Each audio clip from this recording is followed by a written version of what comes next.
Hey everyone, it's HF2 here, and I am here to explain the Mercedes F1 team's driver dilemma. Before we get into the video properly, I have a bit of context for the unenlightened. The Mercedes Formula 1 team is 3 drivers currently in F1, and none of them have a contract with the main team for 2022. Those drivers come courtesy of the Drivers at the Works team itself, consisting of Lewis Hamilton, the defending 7-time world champion, and Valtteri Bottas, the number 2 that doesn't cause tension and picks up pieces when Lewis makes mistakes.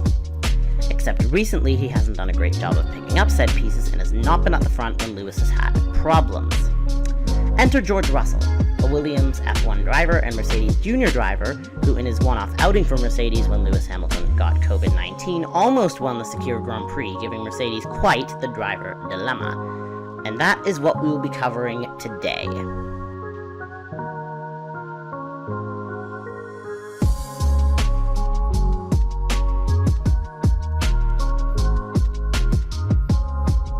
So I'm going to start by going through each driver's current situation individually. Let's start with Lewis Hamilton. Now, Lewis is obviously an incredibly accomplished operator and is able to always bring home points for the team, even after making mistakes.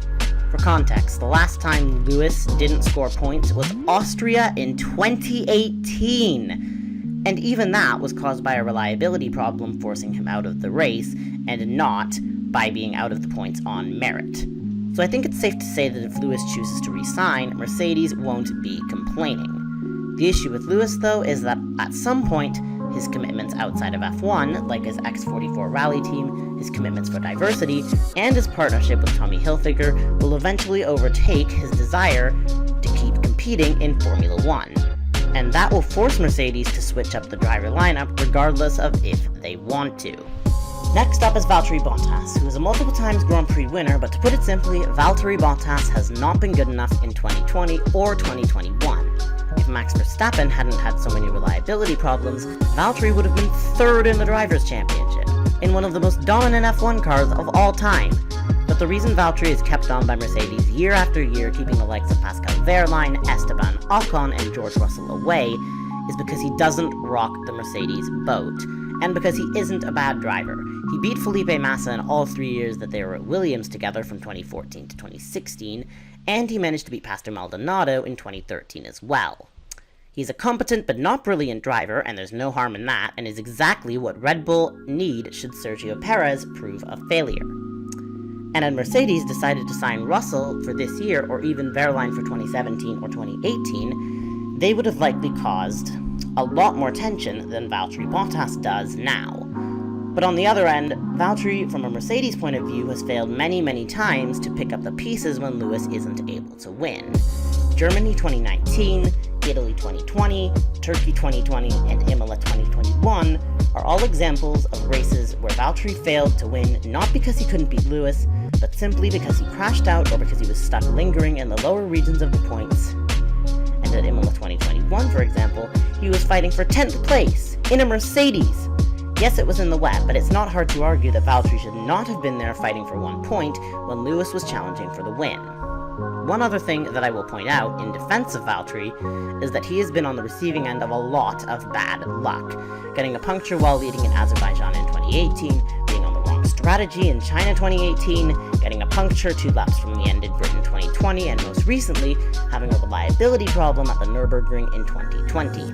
Last up, we have George Russell. Now, when I look at Russell, I will always point people to his drive at the Sakir Grand Prix against his main Mercedes rival Valtteri Bottas. In that race for Mercedes, his only one for Mercedes so far, he almost won the race and delivered above and beyond what most people expected of him. And something interesting is when you look at great drivers in their first races in truly competitive cars, Senna in 1988, Schumacher in 1991, and Hamilton in 2007, they don't need time to get up to speed.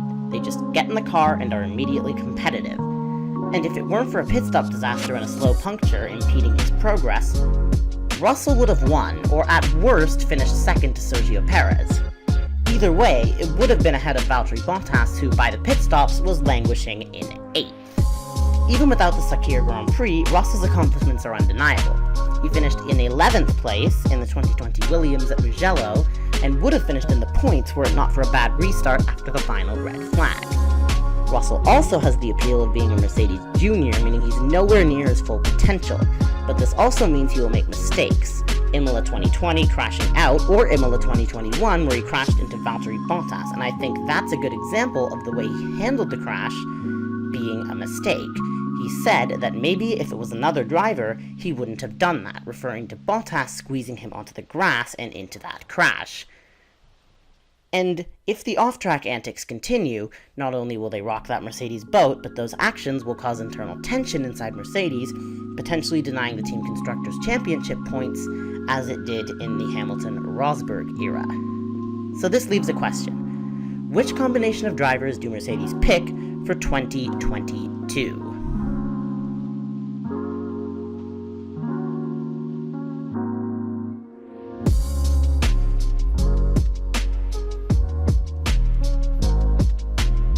First up, we have the current lineup of Lewis Hamilton and Valtteri Bottas being retained. But this lineup, if retained, has two main problems. The first is the lack of long-term potential within the team. As great as Lewis is, he will tail off at one point, and after only ever being given one-year contract extensions, does anyone really believe that Valtteri Bottas can step into Hamilton's shoes? Ask yourself that legitimately. Is Valtteri Bottas really the driver who can step up, lead the team, and win championships, rarely making mistakes, all while sustaining the pressure of a title fight? I don't think he is. The other problem is that it restricts George's time as Lewis's teammate. That may seem obvious, but think for a moment about Niki Lauda and Alain Prost at McLaren. That teammate relationship was one that allowed the younger Prost to learn from the highly experienced Lauda and become a better driver because of it. And I think something remarkably similar will happen with Lewis Hamilton and George Russell at Mercedes. However, the longer George Russell is denied a Mercedes seat, the less time he'll have to learn from Hamilton, and the less he'll get out of his early years at Mercedes.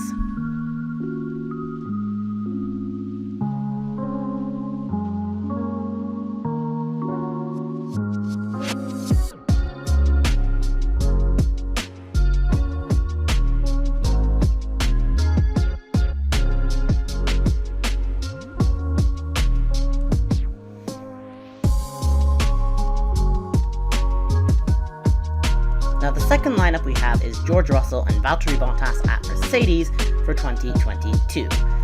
Now, the only way I can see this one happening is if Lewis decides to call it quits at the end of this season. In that case, George would have to step it up incredibly quickly to lead the team, and as highly as I rate George Russell, I think that's something he'll need some time to get on top of. On the track, however, George has proven to be more of a Hamilton replacement than a Bottas replacement.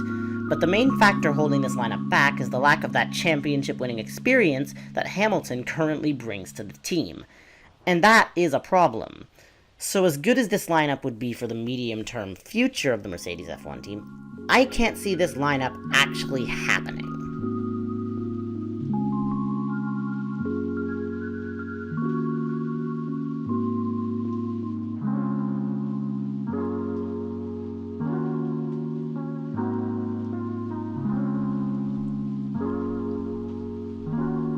Finally, we have George Russell and Lewis Hamilton, which for the next couple of years would be the best lineup for Mercedes. It would give Russell an opportunity to learn from Hamilton, and that would be great for Mercedes' long-term success. And for when Lewis retires, Mercedes can bring in drivers like Esteban Ocon, or, if Lewis stays for a while longer than we think he will, Mercedes might even be able to get away with signing Teo Porcher or another one of their junior drivers in F3 or F2. So not only would this lineup ensure Mercedes have long-term success, but it would also give another driver a shot at the big time when the time is right. There you go, everyone. That is the Mercedes driver dilemma explained from my perspective, so I hope you all have a great day, and I'll see you in the next one.